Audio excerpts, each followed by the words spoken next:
Olá, meus amigos, um dia de muita paz para todos nós.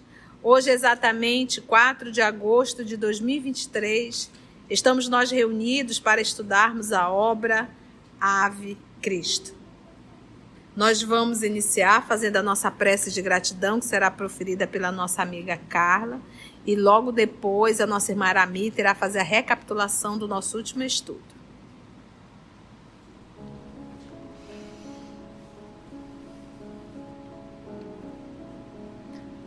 Amado Jesus, te agradecemos tua imensa misericórdia para conosco, nos permitindo esse encontro, nos permitindo esse estudo, de rever essas histórias que nos tocam nos pontos das noites escuras destes personagens, nos momentos de fidelidade deles a ti, nos momentos de revolta também. Em tudo nos vemos e em tudo aprendemos. Te agradecemos essa misericórdia de nos liberar desse sofrimento atroz que podemos reviver com eles, mas sem ter que revivê-los em nós mesmos. Ajuda-nos nessas lições a entender, a ver a tua misericórdia para conosco todos os dias. E ajuda-nos a compreender e a viver contigo em nossos corações. Que assim seja.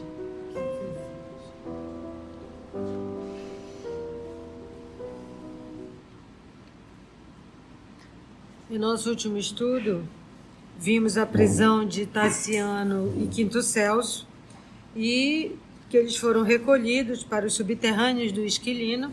Também vimos que o Celso adoece.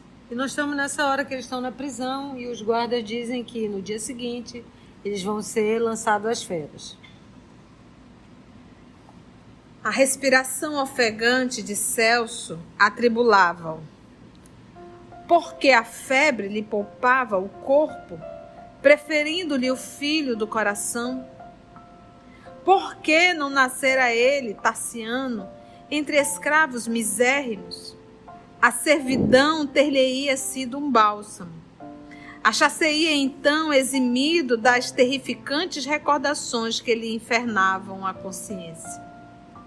Com as lágrimas a lhe saltarem dos olhos, afagava Celso, consolando-o. Algumas horas passaram, marcando expectação e tortura, quando todos os reclusos receberam ordem de remoção. Eu acho que é interessante a gente falar da mudança do Tassiano, dele pensar que a servidão ia ser um bálsamo, né? Porque muitas vezes a gente vê a situação e fala, ai, que terrível, porque permite. E na verdade já tem todo um aprendizado, toda uma visão, uma depuração, até vamos dizer assim, uma oportunidade de não passar por maiores sofrimentos do que a servidão em si, né? Começar a ver nas facilidades um caminho da porta larga, né? E as dificuldades, o caminho da porta estreita que nos leva aos céus. Algumas horas passaram, marcando expectação e tortura, quando todos os reclusos receberam ordem de remoção. Abertas as grades, saíram, grupo a grupo, sob os gritos dos guardas que cuspinhavam, pragas e insultos. É de cuspir mesmo. Os mais fortes vinham algemados, com extensas feridas nos pulsos.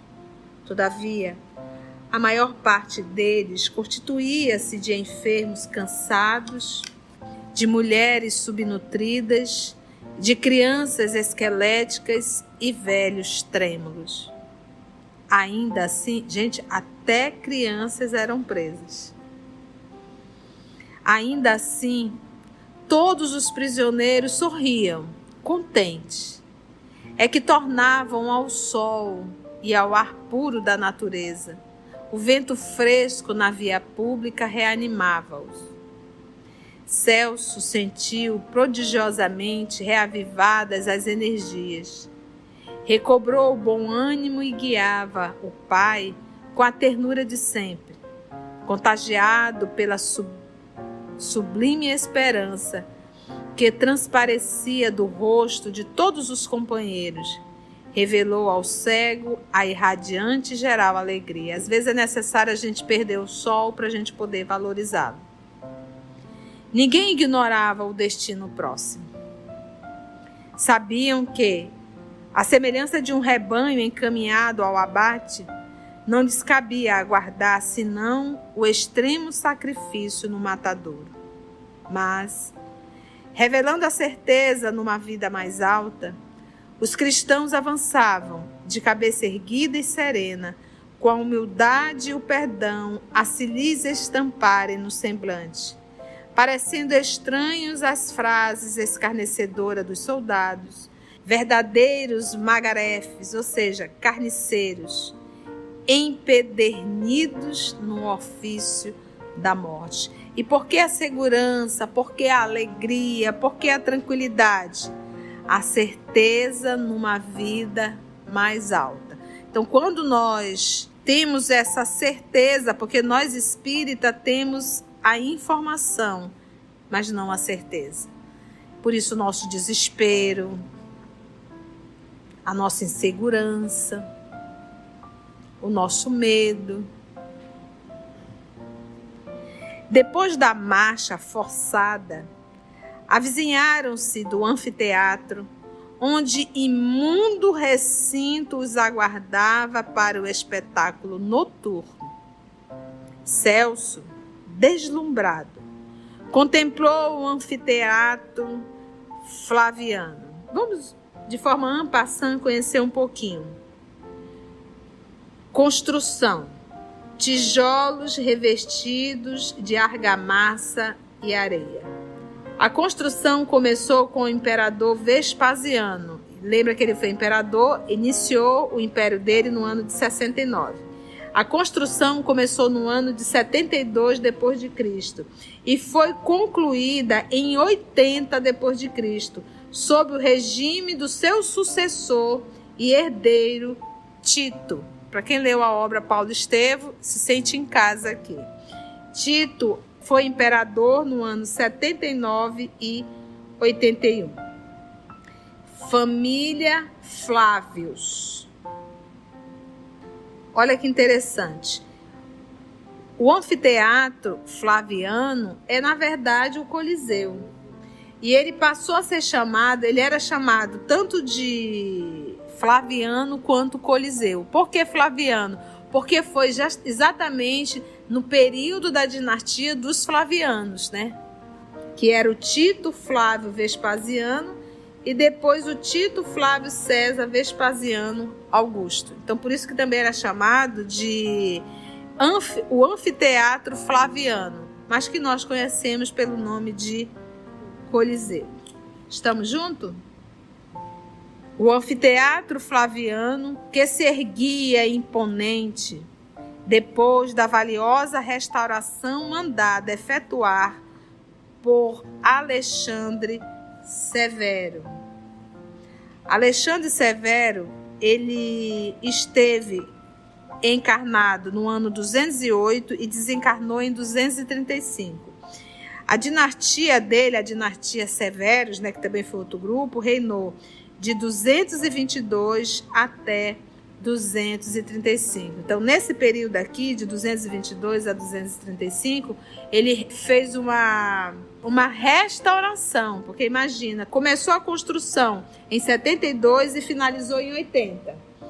E agora, no ano 200, eles estão restaurando todo o Coliseu, que se erguia imponente, então, depois, repito, da valiosa restauração. Para ele colocar valiosa, tu imagina os custos.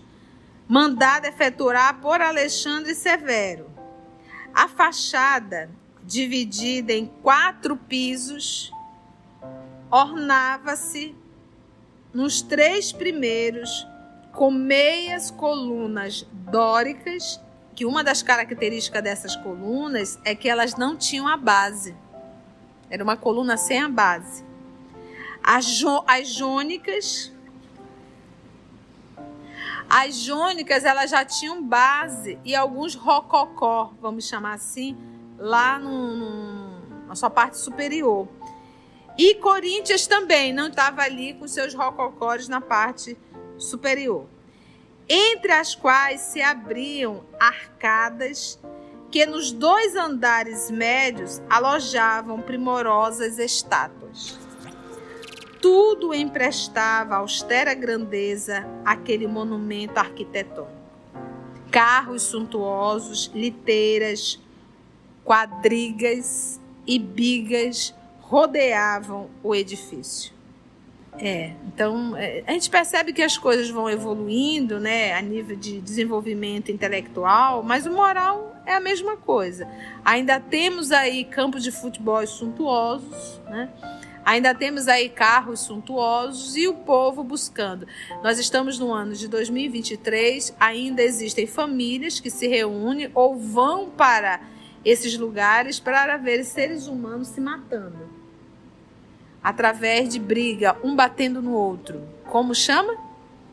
FC, MC, esses nomes de letrinhas, MMA, esse negócio todo, UFC, pronto, essas coisas, horrível. Mas que as pessoas se reúnem para ver 2 pessoas se maltando. Nós temos também ainda corridas que colocam os seres humanos em risco, né? Corridas de carro numa alta velocidade, 200, 300 km por hora, e a gente sabe se um carro desse pode levar uma pessoa a óbito. Então, quando que nós teremos maturidade suficiente para termos esportes que proporcionem bem-estar, saúde e que jamais venham colocar a vida de um ser humano em risco, né? É o valor à vida, né? Quem observasse desprevenidamente semelhante colosso, né, enorme, né, que poderia imortalizar a glória de uma raça, não suspeitaria de que ali um grande povo não sabia senão cultivar a ociosidade e a orgia, a brutalidade e a morte. Mudou bem pouco, quase nada. O povo ainda busca cultivar a ociosidade. Ociosidade está parado, perdendo tempo com coisa nenhuma. Então imagina você ir até um lugar desse, ficar lá 2, 3, 4 horas para ver 2 pessoas se socando. Então o nome disso é ociosidade. Ociosidade é todo o tempo que eu emprego para não evoluir, para não crescer, para não servir. É um tempo ocioso. Então, às vezes, você passa... Eu acho interessante você ver assistir um filmezinho para dar uma relaxada, mas você passar um final de semana inteiro boiando na frente da TV. O nome disso é ociosidade. Passar, às vezes, 3, 4, 5 horas em rede social, isso é ociosidade. Agora, passar 8 horas ouvindo EOS é ociosidade? Não. Por que não é ociosidade? Porque está alimentando a alma. Porque está alimentando a alma, você está em aprendizado, é diferente. Então a ociosidade é uma alma parada, não acrescenta nada, muitas vezes só estimula os teus vícios. Não sabia senão cultivar a ociosidade e a orgia, a brutalidade e a morte. Um tribuno de fisionomia execrável leu algumas ordens aos sentenciados do dia, enquanto pretorianos de coração enrijecido ameaçavam os velhinhos cujo passo se fazia mais lento na direção do cárcere. Os seguidores do evangelho, contudo, pareciam extremamente distantes do quadro que inspirava revolta e sofrimento. Homens esfarrapados abraçavam-se felizes e mulheres de feições macilentas osculavam, beijavam os filhos com o entusiasmo de quem se aprestava para o encontro com a felicidade perfeita. Não haviam podido cantar no trajeto entre a masmorra e o anfiteatro, mas assim que se viram unidos numa cela enorme, da qual deviam marchar para a morte, entoaram hosanas ao Cristo com o júbilo de criaturas eleitas para o esplendor de triunfo supremo em que iriam receber a coroa da imortalidade. Olha a certeza da vida após a morte. E vocês sabem o início, por que surgiu essa vontade de cantar nos cristãos que estavam presos? Quem deu a sugestão? A Mãe Maria. Essa história está muito bem contada por Humberto de Campos no capítulo 30 da obra Boa Nova. Quando ela desencarnou, que ela se viu fora do corpo, Jesus já tinha, uma semana antes, veio até ela, né, como um mendigo, e ela o atendeu e depois logo reconheceu que se tratava do próprio filho. E ele disse que viria buscá-la. Então, ao sair do corpo, ela foi amparada por espíritos nobres, e esses espíritos, a chamando de Mãe Santíssima, perguntou o que ela mais gostaria naquele momento. O que uma mãe mais quer? Ver o filho amado. Mas como ela é um espírito nobre, ela lembrou dos sofredores. Ela disse: eu soube que em Roma muitos estão sendo mortos por seguirem o meu filho. Eu poderia ir a vê-los? Olha.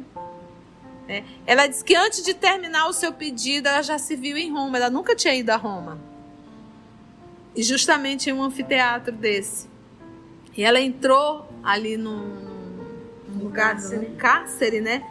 E ela viu tanta tristeza nos rostinhos daquelas pessoas desesperadas, e ela se aproximou de uma jovem e inspirou a jovem: cante, minha filha, cante, né? E a jovem começou a cantar, os outros começaram a olhar e começaram a cantar, e aquilo foi o suficiente para aliviar aquela dor do peito. Então, a partir desse momento, todos aqueles que adentravam nos anfiteatros para serem mortos, queimados, eles faziam tudo isso cantando.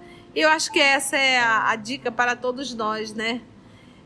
A tia às vezes brinca, né? Quando você estiver ali agoniada, que você tem vontade de chutar tudo, canta: Senhor, fazei-me instrumento de vossa paz. Não é verdade? E isso faz com que a gente mude nesse momento, sabe? De psicosfera realmente, e a gente possa assim, realmente respirar. E até às vezes estamos sob influências perversas, e isso nos ajuda a mudar um pouco de padrão mental.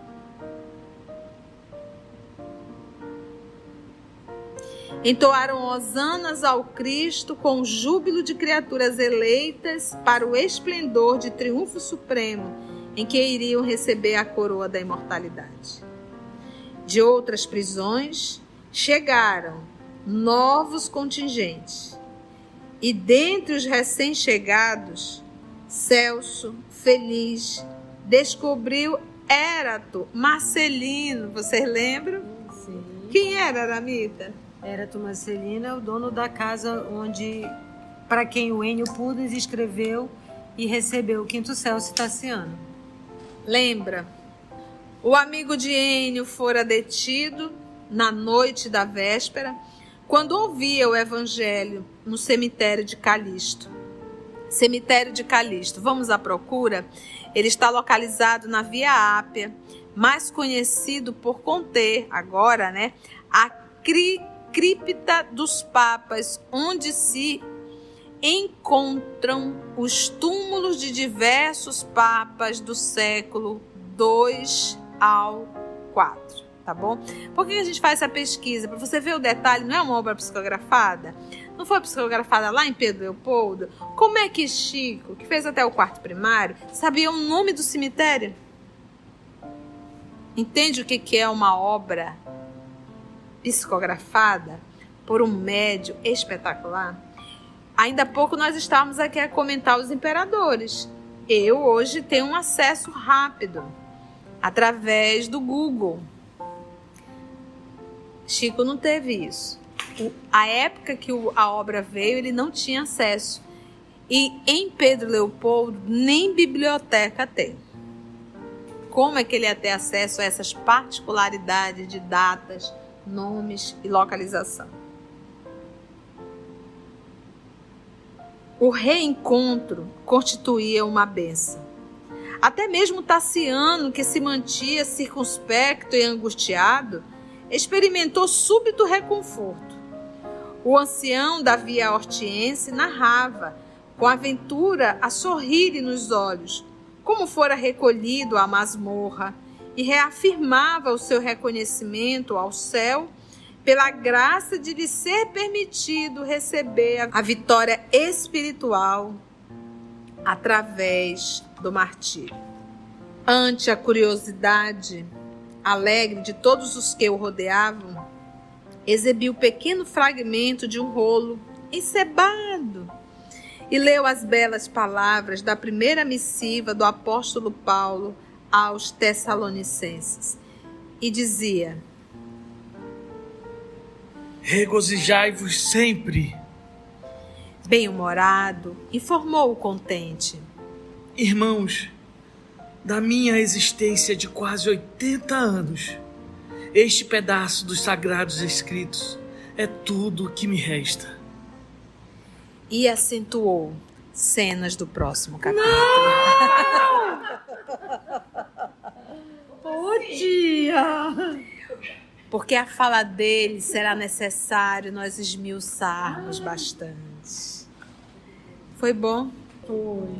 Então, se Deus nos permitir, até o nosso próximo encontro. Então, agradecemos a Deus, nosso Pai, agradecemos a Jesus, o amor de nossa vida, agradecemos a espiritualidade amiga e que a misericórdia divina possa nos permitir o nosso próximo encontro. Graça te damos, Senhor.